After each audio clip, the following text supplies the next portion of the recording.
ആൽക്കഹോളുകളുടെ അസിഡിറ്റിയെ പറ്റി പഠിക്കാം. ആൽക്കഹോളുകൾ അസിഡിക് ആണ് എന്ന് നമ്മൾ പറഞ്ഞു. അവയിൽ നിന്നും H+ അയോണുകളെ വിട്ടുകൊടുക്കപ്പെടുന്നു അല്ലേ? അതുകൊണ്ട് തന്നെയാണ് അവയെ അസിഡിക് ആയിട്ട് കൺസിഡർ ചെയ്യുന്നത്. The acidic character of alcohol is due to the polarity of OH bond. ആൽക്കഹോളിനെ കൺസിഡർ ചെയ്താൽ, ROHനെ കൺസിഡർ ചെയ്താൽ നമുക്ക് പറയാം ഇതിൽ ഓക്സിജൻ ഹൈലി ഇലക്ട്രോനെഗറ്റീവ് ആണ്, എന്നാൽ ഹൈഡ്രജൻ ഇലക്ട്രോ പോസിറ്റീവ് ആണ്. ഇങ്ങനെ ഉണ്ടാകുന്ന ഒരു പോളാർ ഡിഫറൻസ് അല്ലെങ്കിൽ ഒരു പൊളാരിറ്റി കാരണമാണ്, OH ബോണ്ട് പൊളാരിറ്റിയാണ് ഇവയുടെ ആസിഡിക് ക്യാരക്ടറിന് കാരണം. അപ്പോൾ ഇതിൽ പൊളാരിറ്റിയെ സ്വാധീനിക്കുന്ന ചില ഘടകങ്ങൾ ഏതൊക്കെയാണെന്ന് നോക്കാം. അതിൽ ഈ R ഗ്രൂപ്പിൻ്റെ പ്രാധാന്യം എന്താണ്? R എന്ന് പറയുന്നത് ഇലക്ട്രോൺ റിലീസിങ് ഗ്രൂപ്പുകളാണ്. For example methyl group, ethyl group ഇവയെല്ലാം തന്നെ ഇലക്ട്രോൺ റിലീസിങ് ഗ്രൂപ്പുകളാണ്. ഇത്തരത്തിലുള്ള ഇലക്ട്രോൺ റിലീസിങ് ഗ്രൂപ്പുകൾ ഈ ഓക്സിജനിലേക്ക് അതിൻ്റെ ഇലക്ട്രോണുകളെ മുഴുവൻ നൽകിക്കൊണ്ടിരിക്കുന്നു. ഇങ്ങനെ ഇലക്ട്രോൺ റിലീസിങ് ഗ്രൂപ്പുകളുടെ സാന്നിധ്യത്തിൽ ഓക്സിജൻ ആറ്റത്തിന് ചുറ്റും ഇലക്ട്രോൺ ഡെൻസിറ്റി കൂടുന്നു അല്ലേ?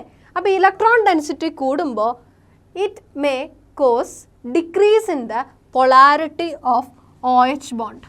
ഓക്സിജൻ കൂടുതൽ ഇലക്ട്രോൺ റിച്ച് ആയി മാറുമ്പോൾ ഈ ബോണ്ടിൻ്റെ പൊളാരിറ്റി കുറഞ്ഞു വരുന്നു. അതുകൊണ്ട് തന്നെ acid strength number of R group കൂടുന്നതിനനുസരിച്ചിട്ട് കുറഞ്ഞു വരുന്നതായിട്ടും കാണാം. അതുകൊണ്ട് തന്നെ നമുക്ക് പറയാം ഏറ്റവും കൂടുതൽ ആസിഡിക് സ്ട്രെങ്ത് ഉള്ളത് പ്രൈമറി ആൽക്കഹോളുകൾക്കാണ്, ഏറ്റവും കുറവ് ആസിഡിക് സ്ട്രെങ്ത് ഉള്ളത് ടേർഷ്യറി ആൽക്കഹോളുകൾക്കാണ്. ഇതിനെ കൂടുതലായിട്ട് മനസ്സിലാക്കുന്നതിന് വേണ്ടിയിട്ട് നമുക്ക് ഓരോ ആൽക്കഹോളുകളെയും കൺസിഡർ ചെയ്യാം. ആദ്യമായിട്ട് നമ്മൾ കൺസിഡർ ചെയ്യുന്നത് പ്രൈമറി ആൽക്കഹോളിലാണ്. പ്രൈമറി ആൽക്കഹോൾ എന്ന് പറയുമ്പോൾ OH ഗ്രൂപ്പ് അറ്റാച്ച് ചെയ്യപ്പെട്ടിട്ടുള്ള കാർബൺ ഒരു ആൽക്കൈൽ പാർട്ടിനോടാണ് ജോയിൻ ചെയ്തിട്ടുള്ളത്. ഇവിടെ R എന്ന് പറയുന്നത് മീഥൈൽ ഗ്രൂപ്പോ ഈഥൈൽ ഗ്രൂപ്പോ പോലെയുള്ളവയാകാം.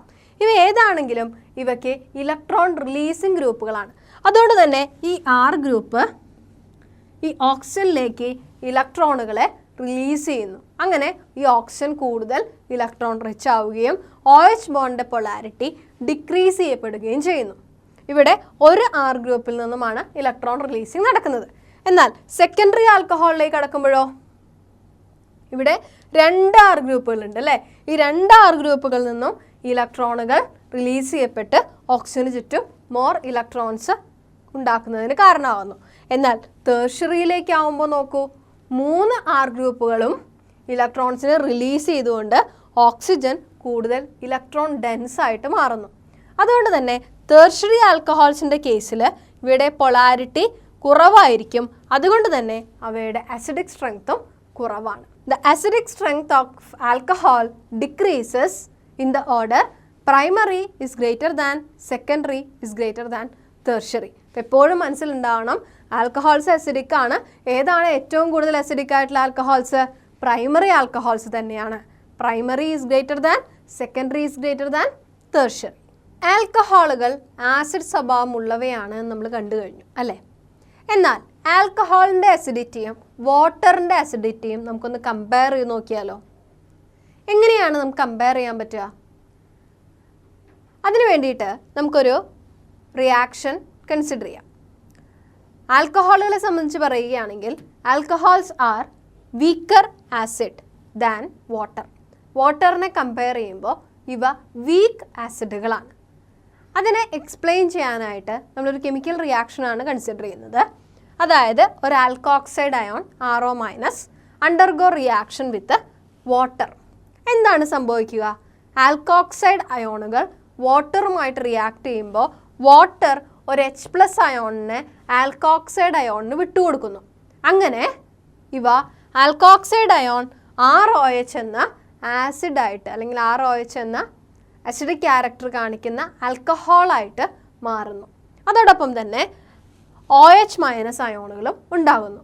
ഇവിടെ ഒന്ന് ശ്രദ്ധിച്ചാൽ നമുക്കറിയാം വാട്ടറാണ് H+ അയോണുകളെ വിട്ടുകൊടുക്കുന്നത് അല്ലേ? അതുകൊണ്ട് തന്നെ വാട്ടർ എന്താണ്? ഒരു ആസിഡാണ്. എന്നാൽ ആൽക്കോക്സൈഡ് അയോണുകളാണ് വാട്ടറിൽ നിന്നും ഈ H+ അയോണിനെ സ്വീകരിക്കുന്നത്.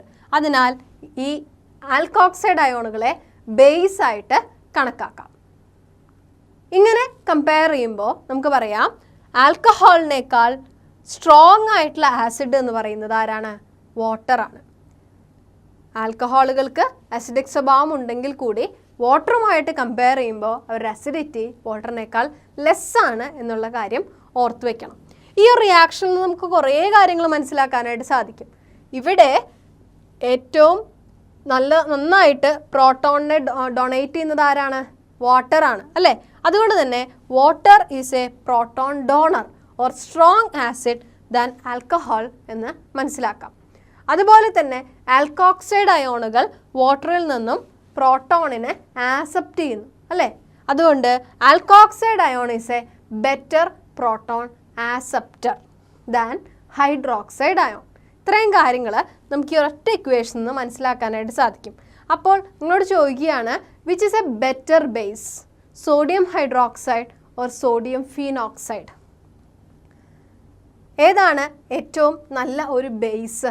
രണ്ടും ബേസ് ആണ് അല്ലേ? ഏറ്റവും നല്ല ബേസ് ഏതാണ്? അപ്പോൾ ഹൈഡ്രോക്സൈഡ് അയോണിനേക്കാൾ കൂടുതൽ പ്രോട്ടോണിനെ സ്വീകരിക്കാനുള്ള കഴിവ് ആർക്കാണെന്ന് പറഞ്ഞു? ആൽക്കോക്സൈഡിനാണ്. അതുകൊണ്ട് തന്നെ sodium ethoxide is a stronger base than sodium hydroxide.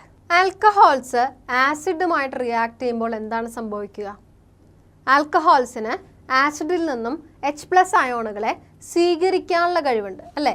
അവ പ്രോട്ടോൺ ആക്സെപ്റ്റേഴ്സ് ആയിട്ട് ആക്ട് ചെയ്യുന്നു. അതുകൊണ്ട് തന്നെ ആൽക്കഹോൾസിനെ ബ്രോൺസ്റ്റഡ് ബേസസ് എന്ന് വിളിക്കാവുന്നതാണ്. അതിനൊരു ഉദാഹരണം നമുക്ക് മനസ്സിലാക്കുന്നതിനായിട്ട് നമുക്കൊരു എക്സാമ്പിൾ നോക്കാം. ROH + H2SO4, അതായത് alcohol undergo reaction with H2SO4. ആൽക്കഹോളിലുള്ള ഓക്സിജൻ ഇലക്ട്രോനെഗറ്റീവ് ആണ്. മാത്രവുമല്ല ഇതിന് ചുറ്റും unshared electron pair of electrons നിങ്ങൾക്ക് കാണാനായിട്ട് സാധിക്കും അല്ലേ? അൺഷെയർഡ് ഇലക്ട്രോൺ പെയേഴ്സ് ഉള്ള ഓക്സിജൻ ഉള്ളത് കൊണ്ട് തന്നെ ആൽക്കഹോള് എന്താ ചെയ്യാൻ നോക്കൂ, ആസിഡിൽ നിന്നും ഒരു H+ അയോണിനെ സ്വീകരിക്കുകയും പ്രോട്ടോണേറ്റഡ് ആൽക്കഹോളായിട്ട് മാറുകയും ചെയ്യുന്നു. ഇവിടെ ആസിഡ് ആണ് പ്രോട്ടോണിനെ ഡൊണേറ്റ് ചെയ്യുന്നത്. അതുകൊണ്ട് തന്നെ ഇത് H2SO4 ആസിഡായിട്ട് ആക്ട് ചെയ്യുകയും പ്രോട്ടോണിനെ സ്വീകരിക്കുന്ന ആൽക്കഹോൾ ഇവിടെ ബേസ് ആയിട്ട് ആക്ട് ചെയ്യുകയും ചെയ്യുന്നു. അതിനാൽ alcohols can also be act as Bronsted bases. This is due to the presence of unshared electron pairs on oxygen. ഓക്സിജനിലുള്ള അൺഷെയർഡ് ഇലക്ട്രോൺ പെയർസ് ഉള്ളത് കൊണ്ടാണ് ഇവയ്ക്ക് ആസിഡിൽ നിന്നും H+ അയോണിനെ സ്വീകരിക്കാനായിട്ട് സാധിക്കുന്നത്.